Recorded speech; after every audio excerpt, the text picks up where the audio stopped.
वंदे कृष्णम जगत गुरु।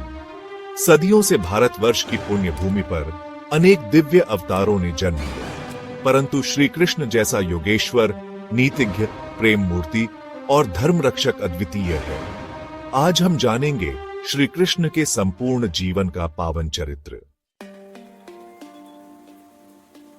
मथुरा के अत्याचारी राजा कंस को जब यह झांत हुआ कि उसकी बहन देवकी का 8वां पुत्र ही उसका संहार करेगा, तब उसने देवकी और वासुदेव को कारागार में डाल दिया। एक एक करके 7 संतानों की हत्या कर दी गई। और फिर भाद्रपद की अष्टमी तिथि आधी रात के समय जब वर्षा हो रही थी, तब भगवान श्री कृष्ण का दिव्य जन्म हुआ। तुरंत ही कारागार के बंधन स्वयं खुल गए। वासुदेव जी नवजात शिशु को लेकर यमुना पार गोकुल पहुंचे और नंद यशोदा के घर में श्री कृष्ण को सौंप आए। गोकुल में कृष्ण का बाल्यकाल विविध लीलाओं से भरा रहा। कभी वे पूतना राक्षसी का वध करते, तो कभी शकटासुर, तृणावर्त, बकासुर जैसे असुरों का संहार करते। वे गोपियों का माखन चुराते, गायों को चराते और बंसी बजाते। उनकी मधुर बांसुरी की धुन सुनकर गोपियां सुध बुध खो बैठती। फिर हुआ कालिय नाग वध। जब यमुना में विषैले नाग कालिय ने डेरा डाला, तब नन्हे कृष्ण ने उसके फनों पर नृत्य करते हुए उसे पराजित किया।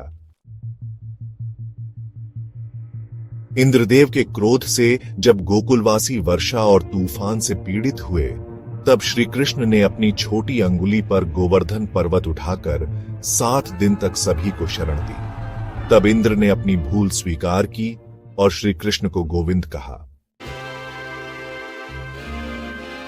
गोकुल और वृंदावन की भूमि राधा कृष्ण की अनुपम प्रेम कथा से सुशोभित हुई।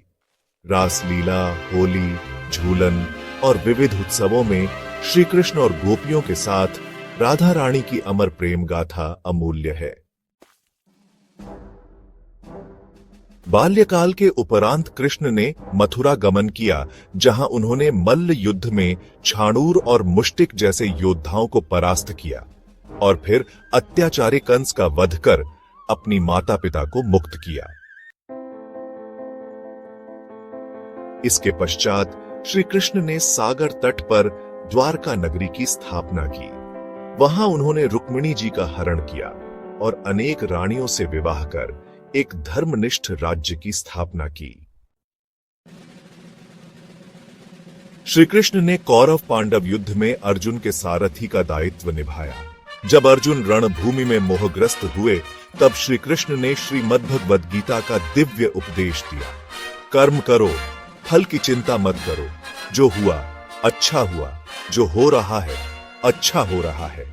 उनका यह संदेश आज भी मानवता को राह दिखाता है। महाभारत के पश्चात जब यदुवंशी आपसी कलह में लिप्त हुए, तब एक दिन जंगल में श्री कृष्ण ध्यानस्थ अवस्था में बैठे थे और जरा नामक बहेलिये ने अनजाने में उन्हें बाण मारा। इस प्रकार श्री कृष्ण ने अपने अवतार का समापन किया और बैकुंठ धाम को प्रस्थान किया। श्री कृष्ण केवल एक देवता नहीं, वे प्रेम, धर्म, नीति और योग के प्रतीक हैं।